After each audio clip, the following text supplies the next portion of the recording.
Halo semuanya, apa kabar? Semoga kalian sehat selalu. Kali ini saya akan membahas soal tentang listrik statis. Ini bahannya dari buku Kemendikbud-Ristek ya. Jadi di sini fisika untuk SMA atau NA kelas 12. Di sini ada penulisnya Lia Laila Sarah, Irma Rahma Suwarma, dan ini jilid 2. Nah, semoga ini bisa membantu videonya. Yang pertama akan kita bahas adalah listrik statis dulu. Nah, apa yang kita bisa baca dari buku ini? Jadi buku ini kalian bisa cari di internet ya. Bisa di-download dan dipelajari dan bisa menjadi buku pegangan kalian.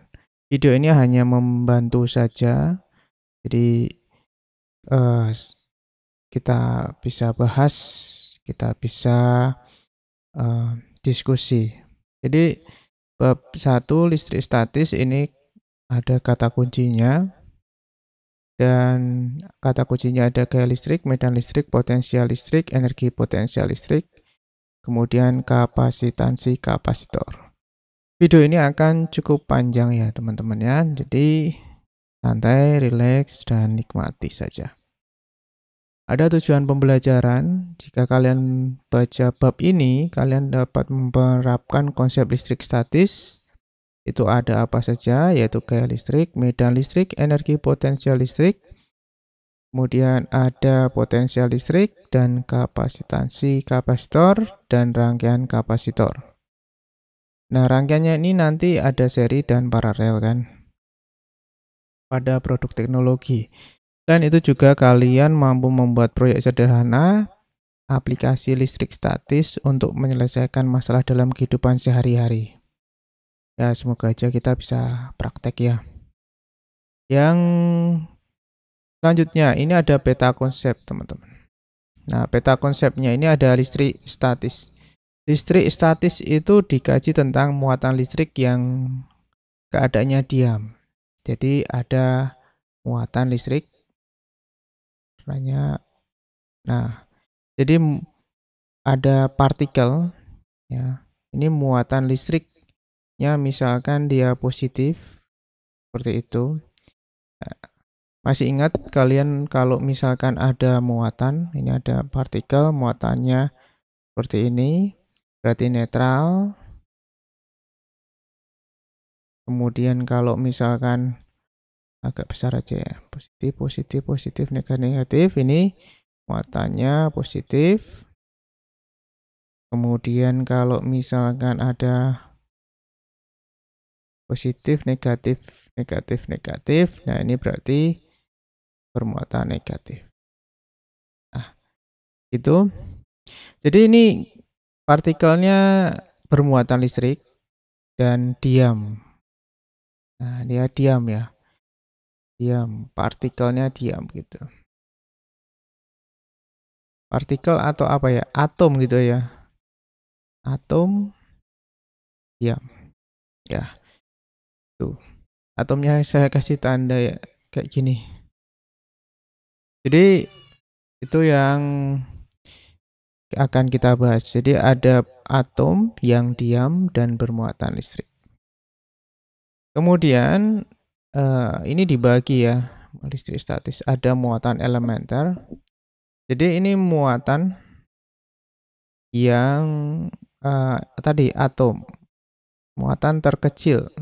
Jadi kalau atom itu atau partikel atau benda yang dibagi-bagi sangat kecil dan nggak bisa dibagi lagi, nah itu memiliki muatan disebut dengan muatan elementer. Itu. Jadi benda yang kecil yang tidak bisa dibagi-bagi lagi, nah itu namanya muatan elementer. Nah, muatan elementer ada jenis muatan listrik positif itu proton dan negatif itu elektron. Itu ya teman-teman. Nah, untuk menghasilkan, jadi ini yang awal dulu. Jadi ada muatan elementer, kemudian jenis muatan listriknya ada dua, yaitu proton itu positif, dan elektron itu yang negatif. Kemudian menghasilkan medan listrik jika ada muatan lain menghasilkan gaya listrik. Jadi kalau dia diam, gini, ini ada medan listrik ya, keluar seperti ini. Nah, kalau misalkan ada muatan lain, jika menghasilkan muatan lain, maka dia akan ketarik, teman-teman. Itu. Jadi ini akan tertarik. Nah, ketarik ke sana. Ke muatan negatif kayak gitu. Dan kalau misalkan muatannya itu sama positif-positif, maka dia akan tolak-menolak. Gitu ya. Itu jika ada muatan, dia akan menghasilkan gaya listrik. Gaya listriknya bisa tarik-menarik dan tolak-menolak. Nah, besarnya cara ngitungnya sama nanti. Kemudian kita lanjut lagi. Energi potensial listrik. Jadi usaha untuk melawan gaya listrik itu dinamakan energi potensial listrik. Tiap satuan muatan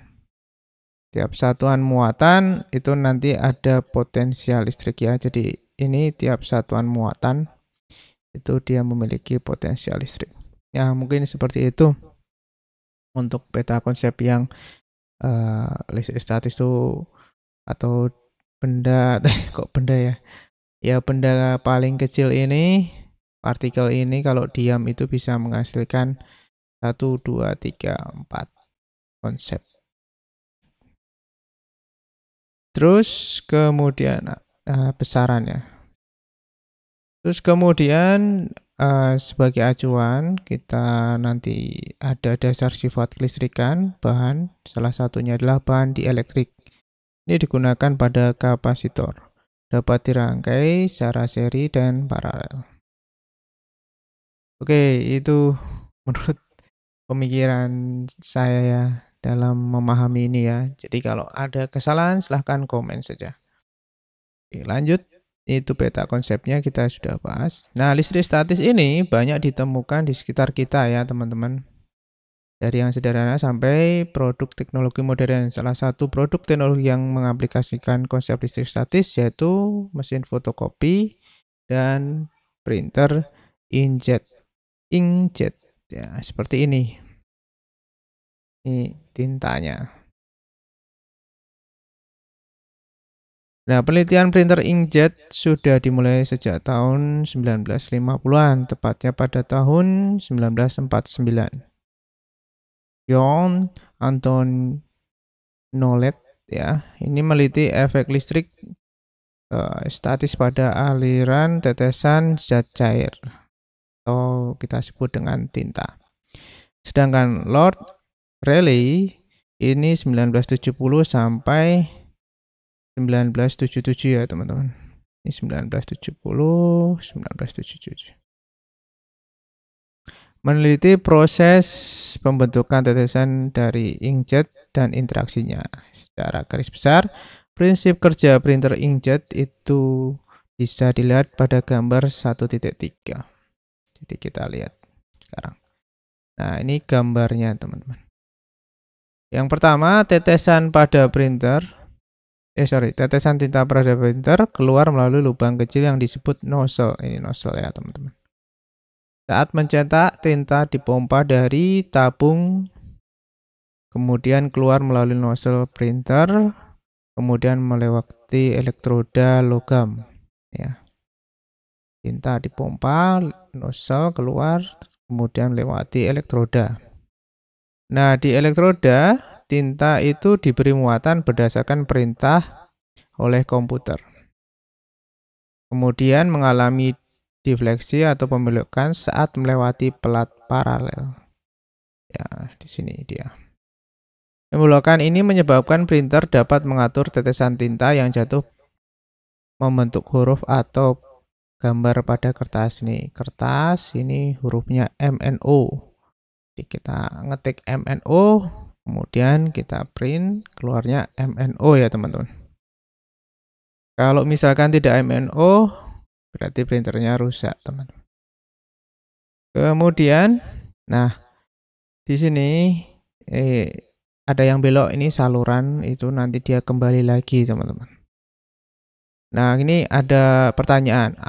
Mengapa tinta mengalami pembelokan saat melewati plat defleksi? Nah, karena karena tadi kan ini tintanya dibeli muatan listrik ya, teman-teman.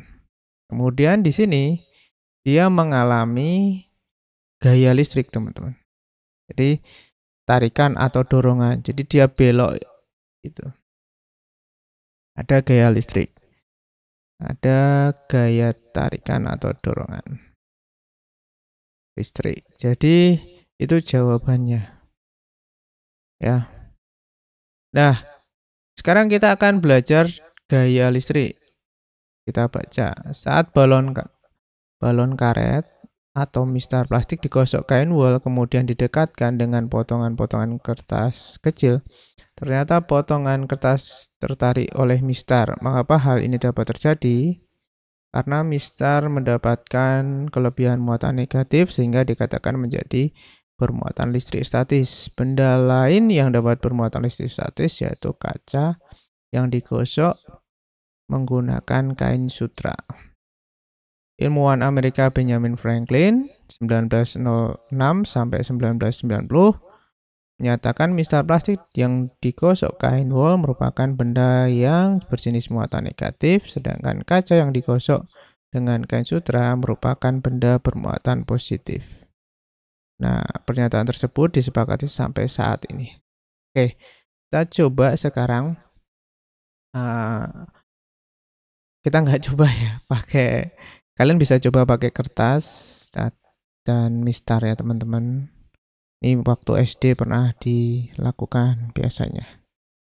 Nah, tapi saya coba tampilkan untuk virtual lab-nya.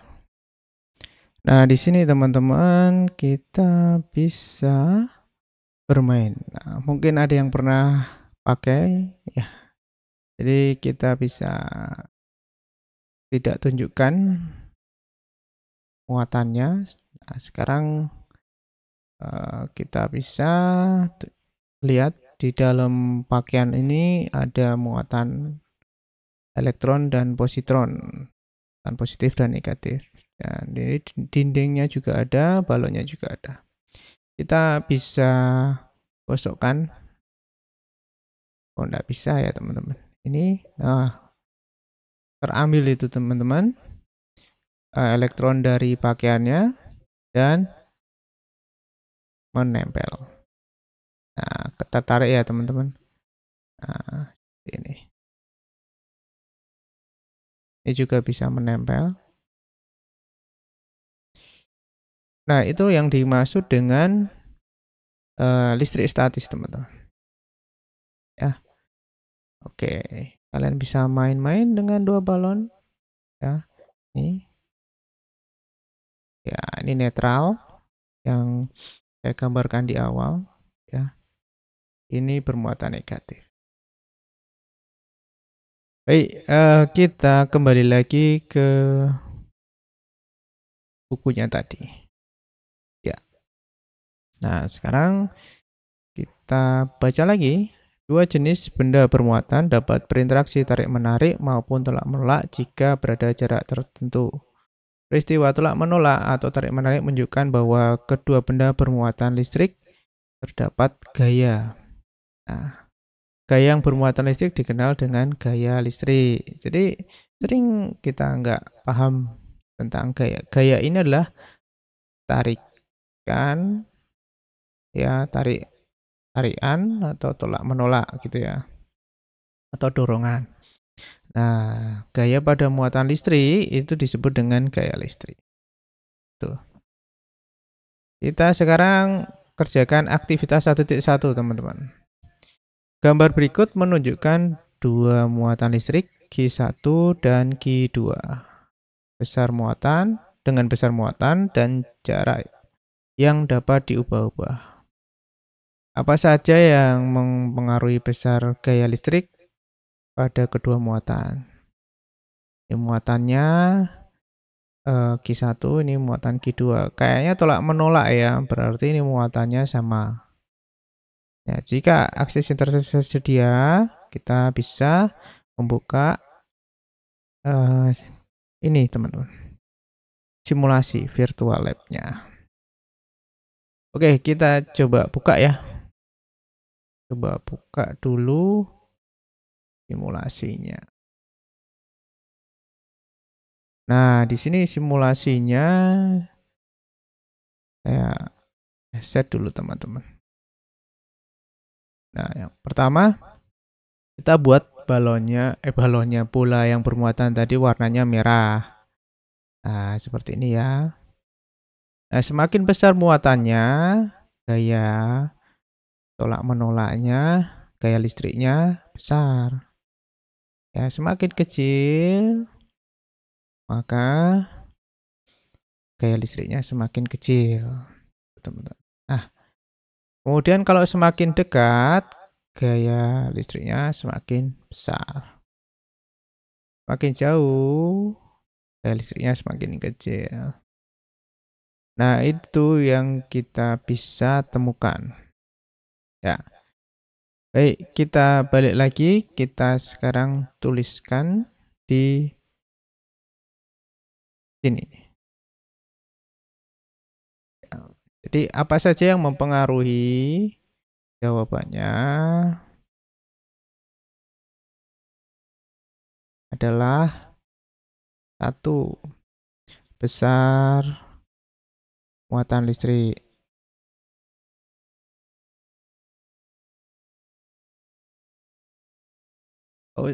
2. Tadi di muatan listrik ini ada 10 mikrokulom. Ya, berarti ini satuannya ya teman-teman, 10 mikrokulom. Semakin besar, maka semakin besar nanti gaya listriknya. Kemudian ini yang kedua adalah jarak antara kedua muatan. Nah, jarak kedua muatan teman-teman. Oke, itu aja dulu ya, nggak usah detail-detail karena nanti di bawahnya sudah akan dijelaskan siapa yang merumuskan perhitungannya. Oke, lanjut.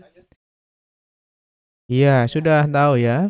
Jadi di sini hukum Coulomb, gaya listrik antara muatan titik diteliti oleh ilmuwan Prancis Charles de Coulomb 1936 sampai 1806. Nah, duluan Charles Coulomb ya. Jadi oleh karena itu gaya listrik sering disebut sebagai gaya Coulomb.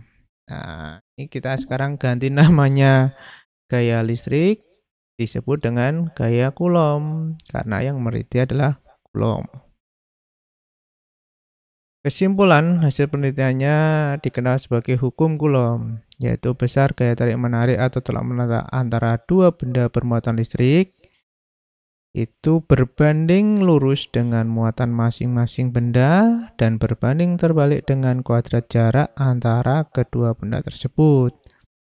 Besar gaya listrik, nah muatan listrik Q1, Q itu simbol dari muatan listrik ya. Kemudian akibat muatan Q2 yang berjarak R. Jadi jarak kedua muatan ini simbolnya R. Dan dituliskan sebagai berikut. F sama dengan K Q1 Q2 per R kuadrat. Nah, K ini, apa itu K? Dengan F besar gaya, satuannya Newton. Dan K adalah bilangan konstanta listrik. Konstanta K ditentukan oleh jenis medium muatan itu berada. Besar konstanta listrik untuk medium udara atau ruang hampa, K-nya sama dengan 9 kali 10 pangkat 9 Newton meter kuadrat per Coulomb kuadrat. Per Coulomb kuadrat ya teman-teman. Atau Coulomb pangkat min 2. Besar konstanta listrik untuk medium lain seperti air atau minyak dapat dicari dengan K sama dengan 1/1 ya, 4 pi epsilon. Epsilon merupakan nilai permitivitas medium yang dapat dijabarkan sebagai ini epsilon sama dengan epsilon R, epsilon O. Atau dengan epsilon O adalah permitivitas udara atau ruang hampa yang besarnya sama dengan 8,85 kali 10 pangkat minus 12 F per M. Sedangkan epsilon R merupakan konstanta dielektrik medium atau permitivitas relatif medium terhadap permitivitas udara. Nah, dah ya teman-teman ya. Nah, kita lanjut lagi di resultan gaya. Wah, jadi kenapa kita harus belajar resultan gaya? Ingat, gaya itu adalah besaran vektor ya. Jadi gaya listrik pun termasuk besaran vektor. Dia mempunyai arah, bisa tolak menolak berarti kan saling ini ya, menjauhi. Nah, itu ada arahnya, tarik menarik juga ada. Nah, kalian masih ingat ya, ini kalau ada gaya F1, ini benda ditarik, gaya F1, ini benda ditarik gaya F2, maka nanti akan ada besar gaya. Sebentar, nih saya kasih ya. Dot. Gini teman-teman.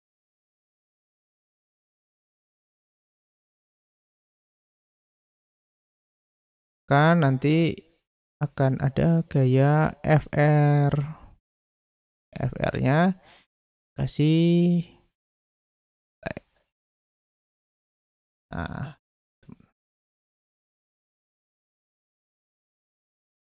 nah ini FR dari R kecil ya.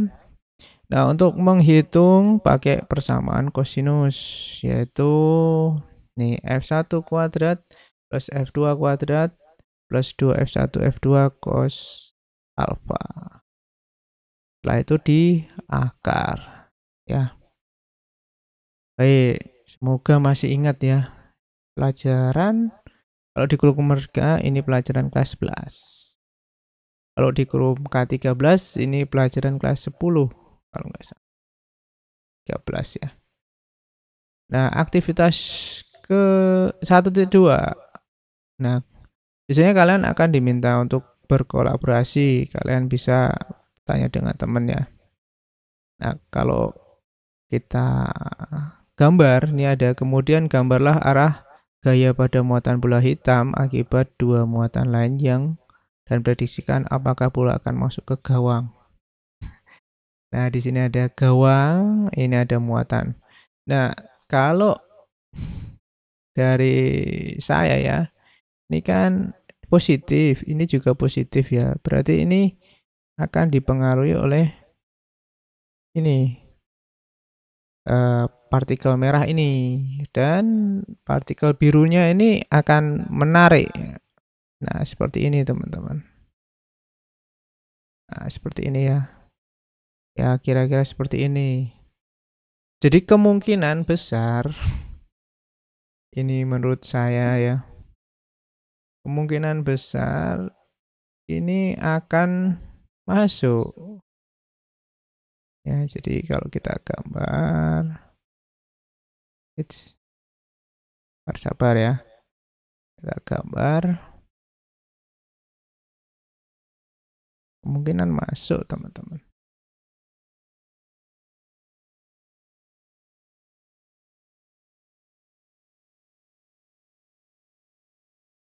Ya, kemungkinan masuk gitu ya. Kemungkinan masuk.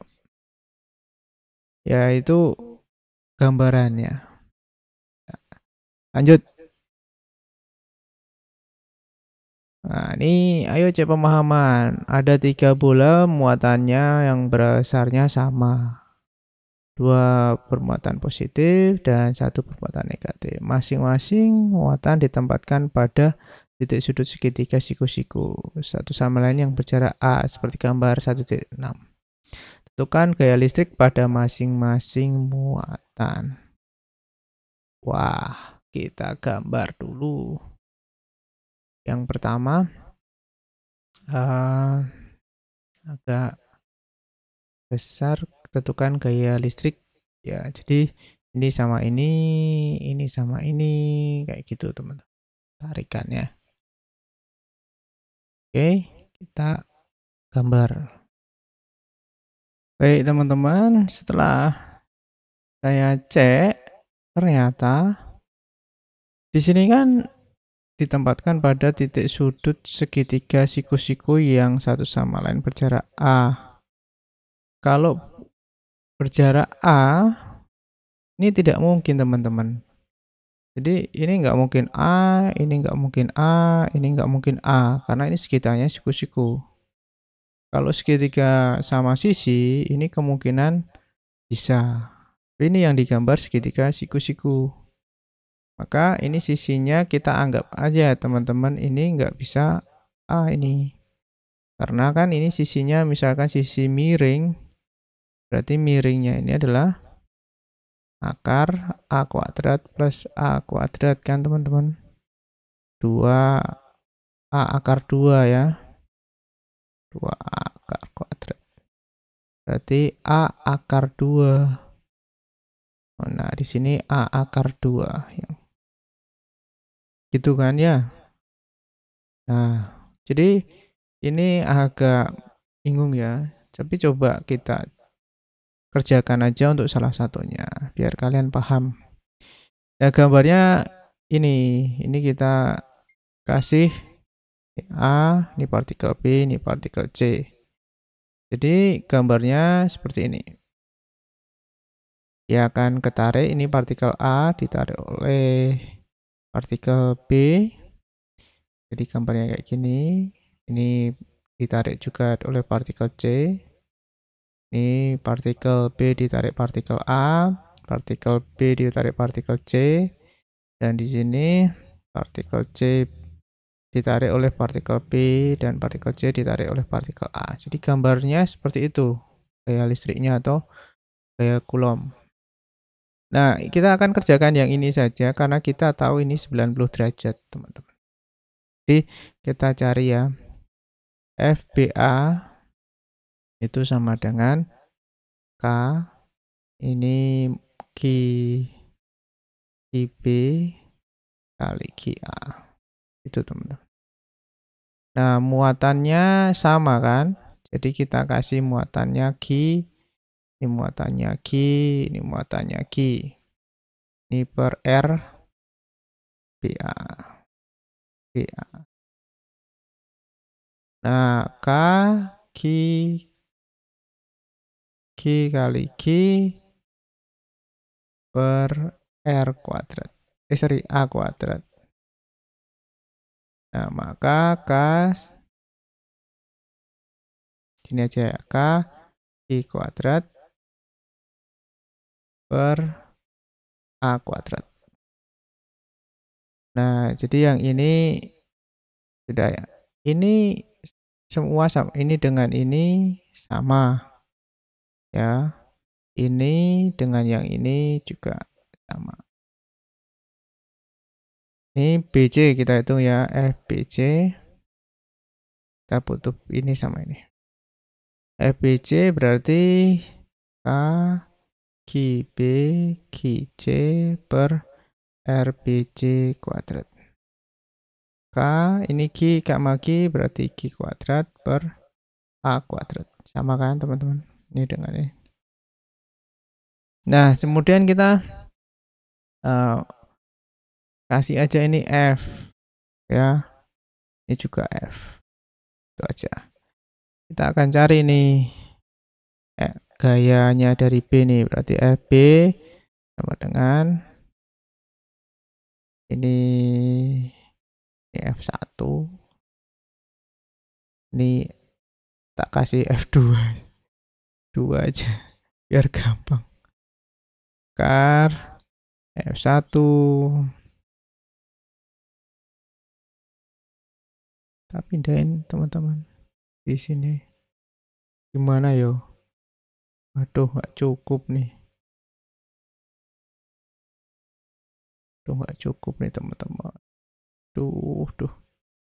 Ini kah ya? Wah, ini aja lah.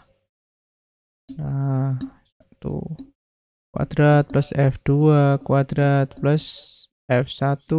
Sorry. Ada 2-nya teman. 2 F1 F2 cos. Nah, sudutnya 90 derajat ya. Cos 90 derajat itu 0 teman-teman. Ya, jadi ini 0. Nah, berarti kita bisa F1 kuadrat plus F2 kuadrat. Nah, F1-nya tadi ada FB A ya. Benar? Ya, benar. Kuadrat plus FBC kuadrat. Nah, ini F kuadrat plus F kuadrat. Ya, kita namakan F. Berarti 2F kuadrat di akar sama dengan F akar 2. Nah, F-nya tadi adalah kaki kuadrat plus A kuadrat akar 2. Nah, ini yang ada di FB-nya teman-teman. Ya, jadi untuk FB-nya ini adalah Q kuadrat per A kuadrat kali akar 2. Itu ya hitung-hitungannya ya. Jadi semoga kalian bisa memahami. Ada beberapa mungkin koreksi ya di situ. Ya, itu aja ya teman-teman. Untuk yang ini juga saya nggak bisa jawab. Karena nanti pusing kalian dengan hitung-hitungan. Malah bikin pusing. Ini sudutnya kita nggak tahu.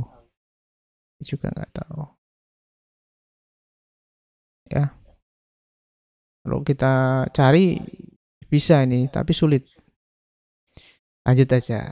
Yang penting konsepnya paham. Kalian kalau mau cari yang B, cari yang ini dan cari yang ini. Kemudian pakai rumus kosinus. Begitu. Nah, kita masuk yang B, medan listrik. Medan listrik, muatan titik. Jadi gaya dalam kehidupan sehari-hari banyak yang merupakan gaya sentuh. Misalkan dorongan meja, menarik kursi, ya, memaku capstock ke dinding, menendang bola, mukul bola voli dan lainnya. Selain gaya sentuh, ada juga yang dinamakan gaya tak sentuh. Misalkan adalah gaya gravitasi dan gaya listrik. Nah, saat melepaskan sebuah benda dari ketinggian tertentu, kalian pasti melihat benda akan jatuh menuju permukaan bumi. Mengapa hal itu terjadi? Karena ada gaya gravitasi. Nah, gaya gravitasi adalah gaya yang menarik benda sehingga membuat benda jatuh menuju pusat bumi. Ya. Jadi kalau ada benda, ini bumi, ini benda, dia akan jatuh ke bawah. Ini akan dari sini dia juga akan jatuh ke sini ya, ini bumi.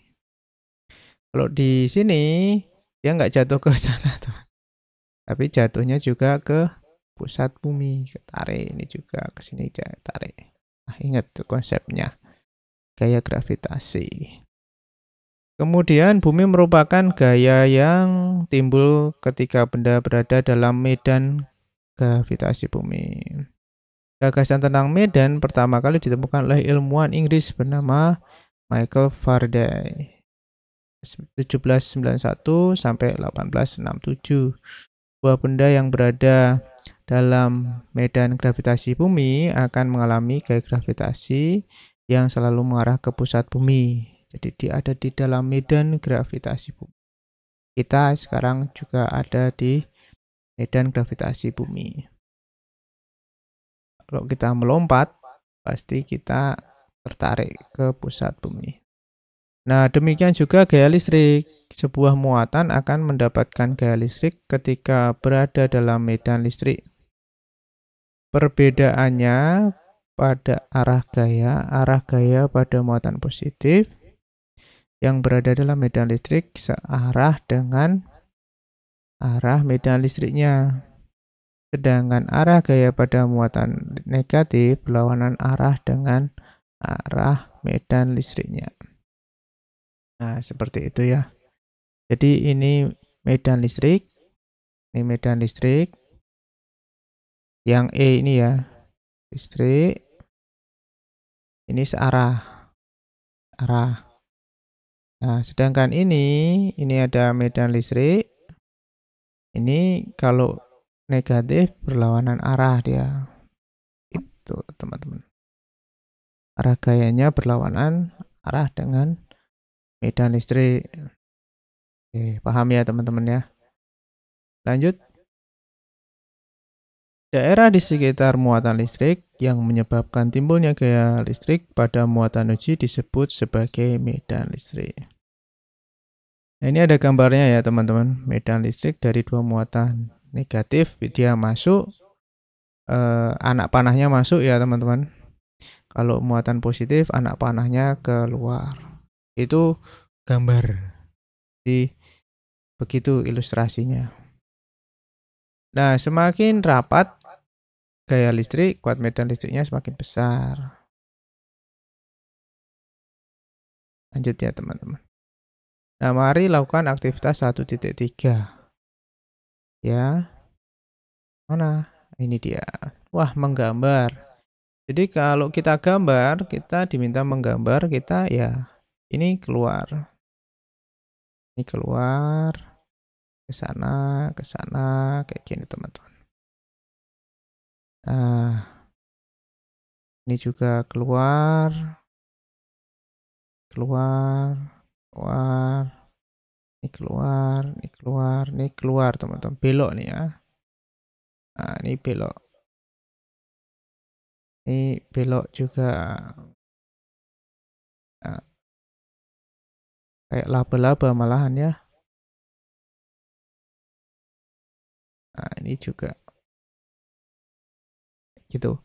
Nah, kalau ini dia masuk.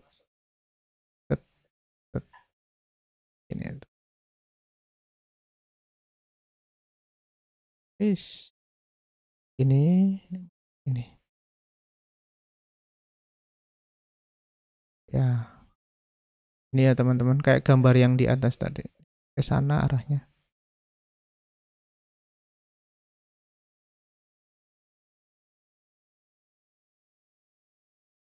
Ya, kurang lebih seperti itu ya teman-teman. Lanjut, kita ke aktivitas 1.4. Wah, ini seru ini teman-teman. Di bawah ini menunjukkan sebuah muatan listrik yang dapat diubah-ubah besar muatannya. Sebuah alat uji digunakan untuk mengetahui kuat medan listrik di titik tersebut. Coba kalian diskusikan bagaimana besar listrik sebuah titik di sekitar muatan. Ini muatan uji. Ya. Muatan ujinya itu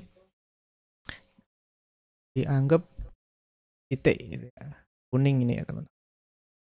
Nah, kita akan ini buka virtual lab-nya. Bentar ya. Baik, kita ke aplikasinya ya. Nah, di sini aplikasinya kita coba mainkan tadi. Ini positif, woi arahnya seperti itu teman-teman. Oke, kalau kita hilangkan, kita ganti yang negatif. Nah, ini arahnya. Bagus sekali ya. Ini medannya. Keren-keren. Kita ganti yang positif. Nah, kemudian ini muatan ujinya. Nah, semakin dekat, semakin bagaimana teman-teman? Nah, medannya. Makin kecil ya medannya, dia terpengaruhi oleh medan listrik. Nah, kalau misalkan muatannya itu positif, ini muatan ujinya, itu dia arahnya akan keluar. Jadi arah dengan medan dari muatan positif. Tuh, teman-teman. Nah, gitu ya. Oke, tapi kalau muatannya negatif, apa yang kita lihat? Masuk dia, ya kan? Nah, ketarik seperti itu. Oke, jadi diingat-ingat aja kalau muatannya negatif itu kan, muatan negatif medannya kan masuk ya. Nah, dia akan ikut tuh. Nah, tuh semakin dekat semakin besar. Oke, kita coba balik lagi. Ini aktivitasnya tadi ya. Kita balik ke sini. Nah, di sini bagaimana besar medan listrik pada sebuah titik di sekitar muatan? Nah, jawabannya tadi, jika muatannya ini semakin dekat, ya dengan muatan itu, maka akan semakin besar ya, nah, besar medan listriknya. Oke, itu jawabannya. Nah, di sini kita bisa simpulkan ini. Medan listrik didefinisikan sebagai gaya listrik tiap satuan muatan uji pada titik tertentu. Jadi dengan nah ini garisnya di atas ini teman-teman, maksudnya ini besaran vektor karena memiliki arah ya, adalah kekuatan medan listrik dengan satuan Newton per Coulomb. Medan listrik merupakan besaran vektor seperti gaya listrik, hingga dalam menentukan resultan medan listrik harus diperhatikan dulu arahnya. Dengan mensubstitusi persamaan gaya listrik untuk dua muatan kuat medan listrik pada sebuah titik yang berjarak R dari muatan G menjadi, nah ini ya, kita masukkan ini kan tadi gaya Coulomb. Jadi ini muatan uji, ya kan? Kemudian ya tinggal dibagi saja. Jadinya K, G, ini medan dari muatan dibagi dengan R kuadrat. Karena muatan ujinya ini dibagi jadi persamaannya habis atau enggak ada. Ya, coba semoga kalian paham, teman-teman. Lanjut ya. Nah, kita cek pemahaman ini sekarang. Di sini ada sebuah muatan uji dengan besar muatan plus 20 mikrokulom. Di ya. Ini positif. Diletakkan pada suatu titik, kemudian diukur dengan elektrometer.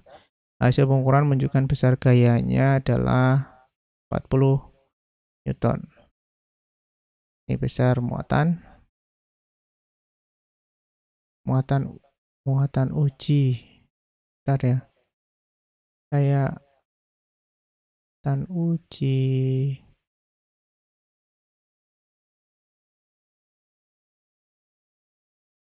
Sensor. Oh, salah teman-teman. Permuatan. Ki ya berarti ya. Benar kan? Jadi Ki dan ujinya pakai Ki kecil,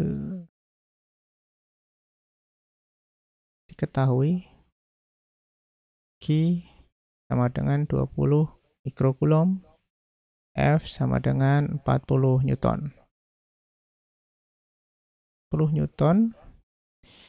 Nah, tentukan arah dan kuat medan listrik.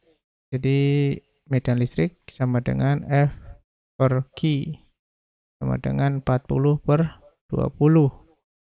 Jadi 40, tapi ini mikrokulom teman-teman, berarti kali 10 pangkat min 6 ya. Bener kan? Min 6.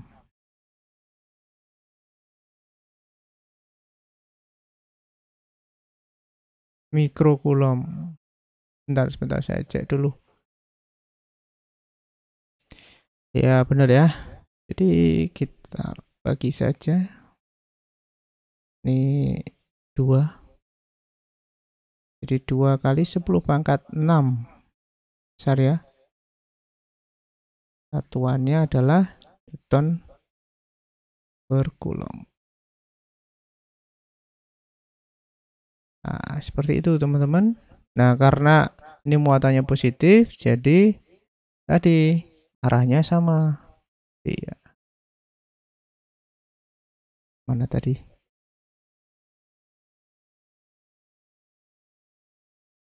Mana. Nah, ini dia. Medan listrik arahnya sama. Beda searah dengan arah medan listrik. Oke, sabar ya. Nah, nih.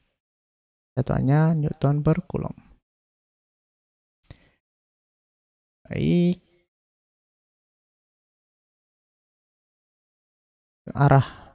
Arahnya arah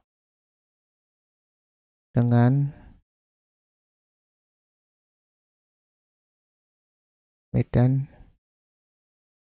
listrik. Gitu, teman-teman.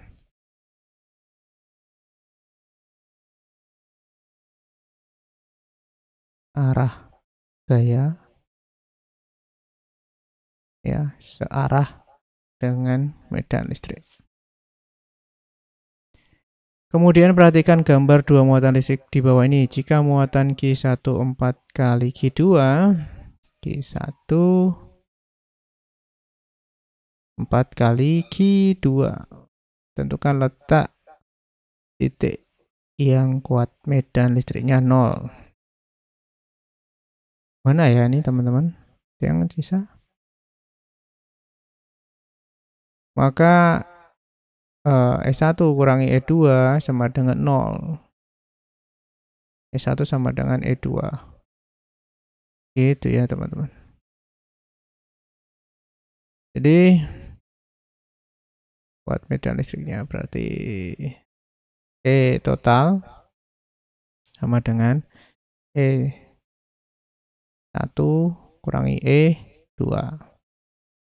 Maka E totalnya 0, E1 kurangi E2. Maka E1 itu sama dengan E2. Nah, kita kerjakan di sini. E1 sama dengan E2. Berarti E tadi K Q1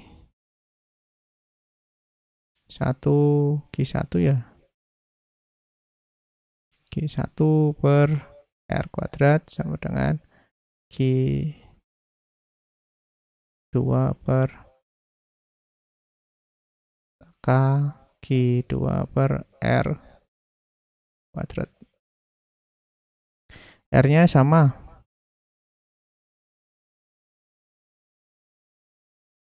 Oh, itu ya. Kan ini jaraknya ya. Di sini total. Kurang ke sini teman-teman. Biasanya di sini deh. Total. Ini X. Maka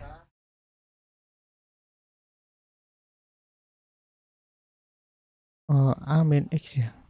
Kan 2 jika muatan 4 kali muatan. Tapi kok jarak keduanya nggak ada. Ada ya.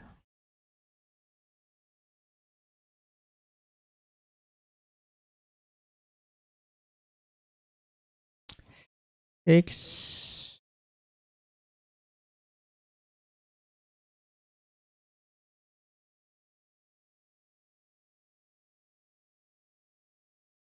A min X di total kesininya tuh ini X ya. Tuh di sini A.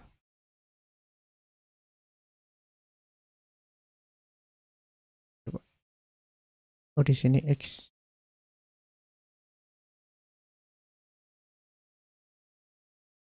agak ini ya, sama dengan R1 sama dengan R2. Ya, kita coba dulu aja nih. K-nya set Q1 4 kali Q2, berarti ini 4 Q2. Ini A min X kuadrat sama dengan Q2 per X kuadrat. Ini kan A min X.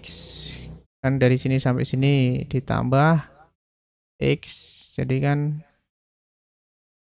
A ya. Salah ya, sebentar ya. Bentar.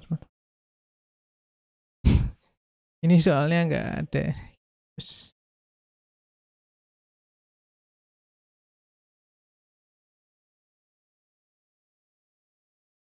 Iya, benar. Totalnya A. Totalnya A.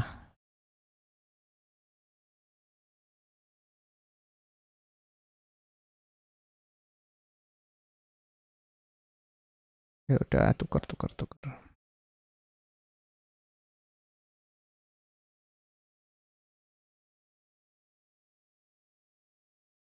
X, ini A min X. Berarti Q1-nya itu X kuadrat. R1, ini R2.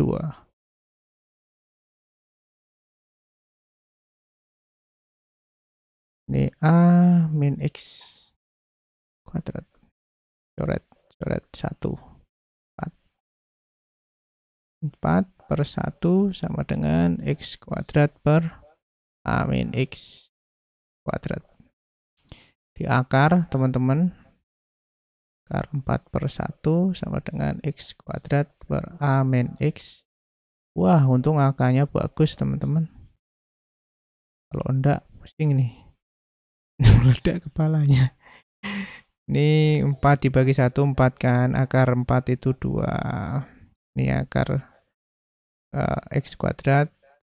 X, A min X kuadrat, A min X. Nah, dikalikan jadi 2A min 2X sama dengan X. 2A sama dengan X plus 2X. 2A sama dengan 3X. Terus kita mau cari X. Ya, caranya ini.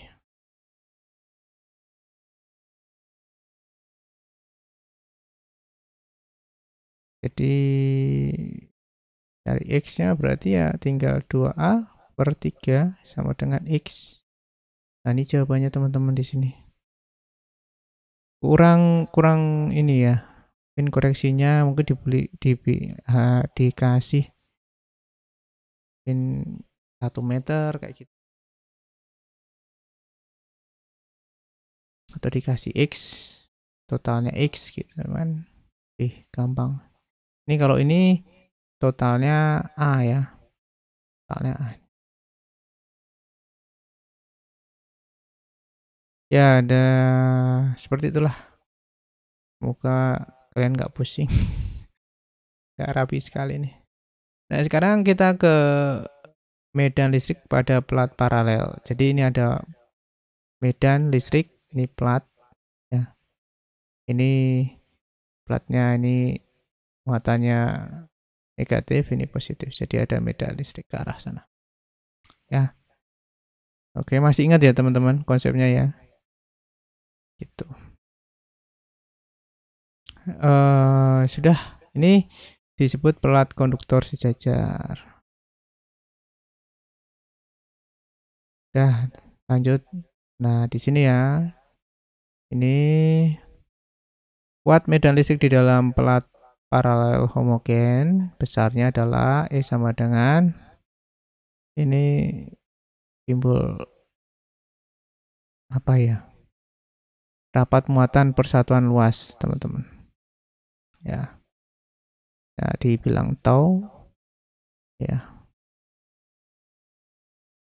Dengan E kuat medan listrik, E itu epsilon tadi permesivitas bahan, dan ini adalah rapat muatan persatuan luas. Lupa saya nih, jujur aja. Nanti saya carilah. Kemudian sebuah muatan jika sudah bergerak sebelum masukin ke dalam medan listrik, maka muatan tersebut akan mengalami perubahan gerak, baik arah ataupun besar kelajuannya.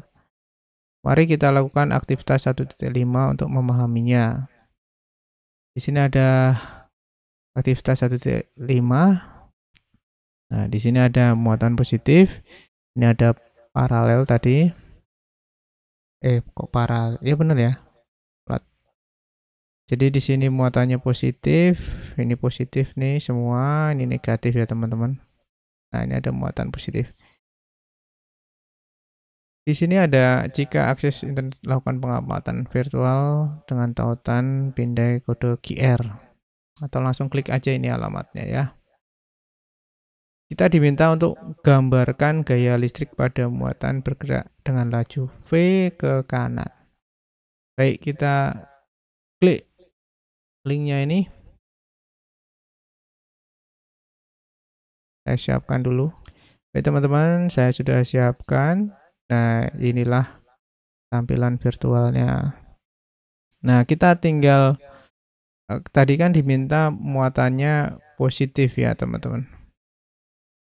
Ya kan? Muatannya positif. Ini sudah positif, teman-teman. Ini bisa dilihat di sini ada 5.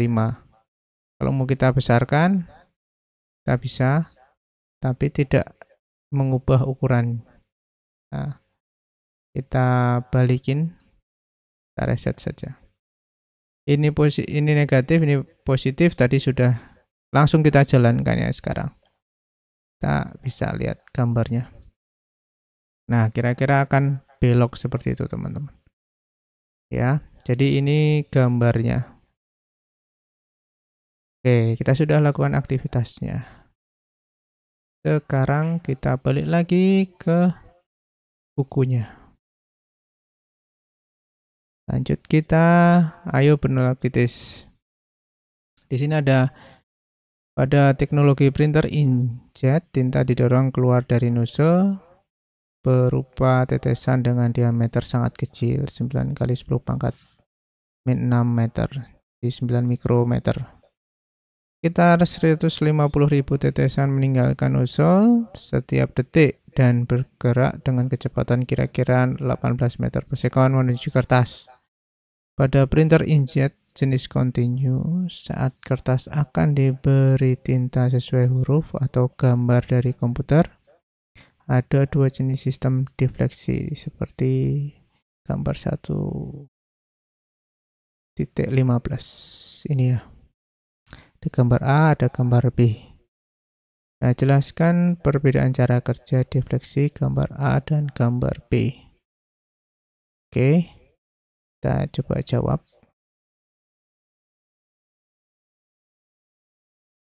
Jadi untuk yang A, teman-teman, itu tinta. Saya tuliskan di sini dulu. Sabar.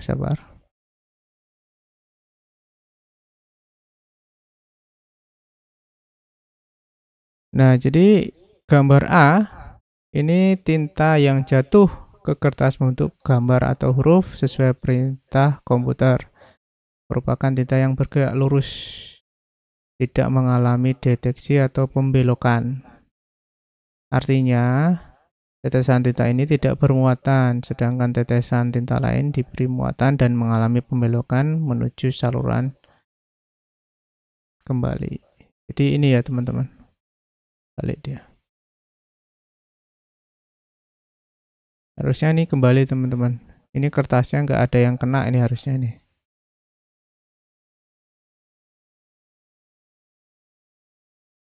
Atau ada yang kena ya. Ada yang kena ya teman-teman. Ada yang kena. Ini nggak bermuatan. Kemudian untuk yang B, tetesan tinta yang jatuh ke kertas membentuk gambar atau huruf sesuai perintah komputer merupakan tinta yang mengalami pembelokan. Dapat dilihat jarak pembelokan tinta menuju kertas bervariasi. Hal ini terjadi karena setiap tetes tinta mengalami gaya yang berbeda ketika melewati elektroda logam. Perbedaan ini kemungkinan jika muatan mendapatkan jumlah muatan yang berbeda atau medan listrik yang berbeda. Dari sistem kedua ini, penempatan tetes tinta menjadi lebih efektif. Begitu. Ini ada muatannya, jadi dia bisa belok-belok sesuai dengan perintah dari komputernya.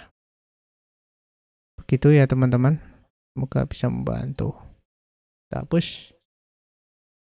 Nah, sekarang kita mulai ke energi potensial listrik dan potensial listrik. Ini teman-teman. Pada pembahasan subbab pertama sudah dibahas bahwa gaya listrik antara dua muatan dapat dianalogikan dengan gaya gravitasi. Nah, gambar 1.16 menunjukkan sebuah muatan Q berjarak pada R dari muatan Q. Karena jenis muatannya sama, pada setiap muatan terjadi gaya tolak menolak atau gaya Coulomb. Ya. Besar K sama dengan Q besar Q kecil per R kuadrat. Jika muatan uji Q kecil dipindahkan mendekati Q, maka di Q besar ya, diperlukan usaha untuk melawan gayanya. Besar usaha gaya luar yang diperlukan untuk melawan medan gaya dalam memindahkan muatan uji Q dari posisi A ke RA atau posisi B. Di RA itu dari A ke B ya, yang berjarak RB dari muatan sumber GB. Nah, sama dengan beda energi potensial. W sama dengan EPB min EPA. K Q besar Q kecil per RB min K Q besar Q kecil per RA. Nah, ya. Jadi ini untuk melawan tolakan ya, itu disebut dengan beda atau usaha oleh gaya luar, beda energi potensial. Jika digunakan posisi acuan yang berjarak tak hingga, R-nya sama dengan tak hingga dari muatan sumber Q, maka beda energi potensial titik yang berada pada jarak R dari muatan sumber Q terhadap energi potensial di posisi acuan adalah EP sama dengan K Q besar Q kecil muatan dengan muatan uji dikalikan ya per R, dengan EP adalah energi potensial listrik dan antara dua muatan dengan satuan joule. Nah, itulah teman-teman. Bagaimana? Sudah lelah? Kita lanjut ya, potensial listrik. Nah, lanjut aja. Potensial listrik merupakan energi potensial listrik tiap satuan muatan. Jadi ini ada energi potensial dibagi tiap satuan muatan sama dengan potensial listrik. Satuannya volt. 1 volt sama dengan 1 joule per 1 coulomb. Berarti energi potensial listriknya berapa? 1 joule. Untuk tiap 1 coulomb itu dinamakan potensial listrik. Oke. Nah, ini persamaan ini diberikan sebagai penghormatan kepada Alessandro Volta, penemu sel volta, asal mula baterai. Kemudian ya, di sini ada berdasarkan persamaan potensial listrik dapat dipahami bahwa energi potensial listrik memiliki satuan lain yaitu elektron volta atau EV. 1 elektron volt setara dengan satuan muatan elektron dalam beda potensial listrik 1 volt. Jadi 1 EV sama dengan 1,6 kali 10 pangkat minus 19 joule. Wow, kecil sekali ya teman-teman ya. Energi listrik, energi potensial listrik, dan energi potensial listrik merupakan besaran skalar. Sehingga jumlah total akibat beberapa muatan dapat dihitung secara aljabar biasa. Oke. Nah, ini tadi ya. Nah, nih. Potensial listrik dikenal juga sebagai tegangan dan diukur dalam volt. Istilah tegangan banyak digunakan dalam kehidupan sehari-hari sebagai beda potensial listrik. Misalkan sebuah baterai memiliki tegangan 9 volt, berarti sebesar 9 joule setiap 1 coulomb muatan mengalir melewati baterai. Lalu bagaimana jika muatan berada dalam plat paralel yang diberikan beda potensial? 1.17 ya, muatan dalam plat paralel. Di sini jika menunjukkan sebuah muatan positif Q0 yang berada di dalam plat paralel bergerak dari A ke B akibat adanya gaya listrik. F sama dengan Q0 kali E. Ini yang sama tadi ya teman-teman. Jadi kalau E itu sama dengan F per Q kan. Nah ini Q-nya adalah Q0. Jadi kalau ini kalikan ke sana jadinya kan F sama dengan E kali Q0. Jadi sama ini ya teman-teman. Nah, analoginya dengan usaha akibat gaya gravitasi bumi, usaha yang bekerja pada muatan tersebut yaitu W sama dengan delta EP sama dengan EPA min EPB. Dengan membagi kedua ruas terhadap besar muatan Q0 dan substitusikan persamaan gaya listrik, kita dapat untuk plat paralel dengan beda potensial listrik antara plat delta V dan jarak antara plat D, medan listriknya adalah E sama dengan delta V per D. Wow. Nah, sekarang secara kelompok coba analisis cara kerja printer inkjet menjawab pertanyaan berikut. Dengan menjawab pertanyaan berikut, huruf dan gambar dibuat dengan menyemprotkan tetesan tinta secara horizontal pada selembar kertas dari nozzle yang bergerak cepat. Nah, ini ya. Oke, kemudian jelaskan mengapa tinta bermuatan mengalami pemilikan defleksi saat melewati elektroda ya, elektroda. Tentukan besar medan listrik yang pada pelat defleksi dengan asumsi gaya gravitasi diabaikan. Tentukan potensial listrik yang harus diberikan. Tunjuk khusus lintasan gerak muatan merupakan lintasan parabola bersamaan gerak muatan menggunakan atau memenuhi hukum 2 Newton.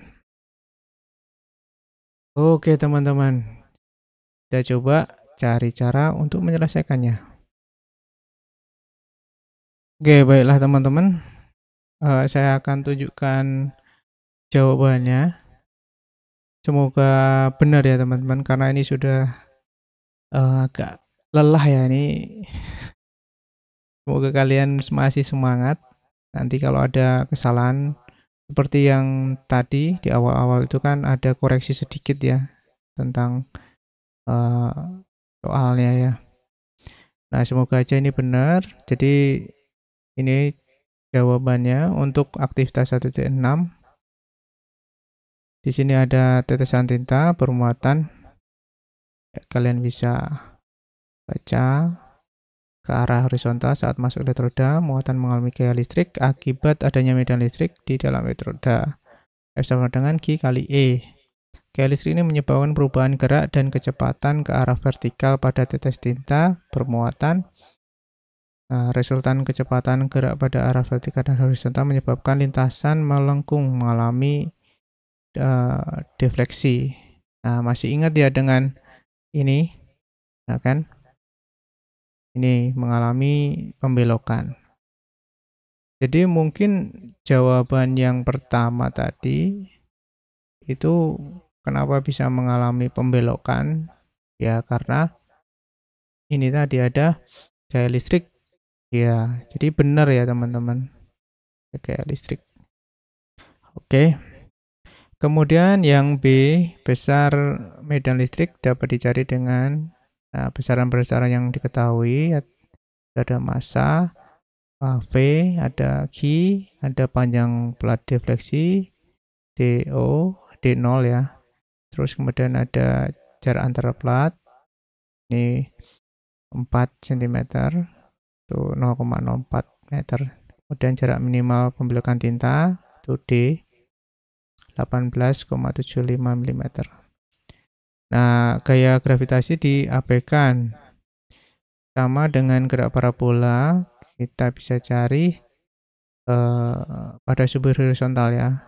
Sumber horizontal itu X sama dengan VT. Itu karena apa? Karena dia tidak dipengaruhi oleh gravitasi ya. Gerakannya lurus beraturan. Gitu teman-teman. Untuk X-nya adalah D0 dan VT. Maka kita bisa dapat T-nya yaitu D0 per V yaitu sama dengan 10 pangkat min 3 sekon. Ya, jadi cepat sekali itu. 0,001 sekon. Wah, cepat sekali itu. Kemudian pada arah vertikal dipengaruhi gaya listrik sehingga ada percepatan. Nah, kita pakai persamaan ini Y sama dengan V0 T plus setengah AT kuadrat. Karena ada gaya vertikal, gaya listrik ya. Jadi kita pakai persamaan GLBB. Nih, A-nya. Jadi untuk percepatannya itu kita V0-nya 0, jadi kita dapat Y-nya sama dengan D ya tadi ya. Jadi ini saya gambar lah. Ini sama dengan D, ini 0 teman-teman. Ya. Jadi D sama dengan setengah AT kuadrat.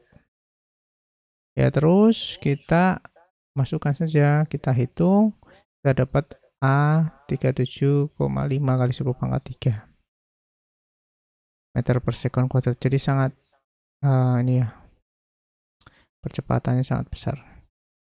Kemudian berlaku hukum 2 Newton, F sama dengan M kali A.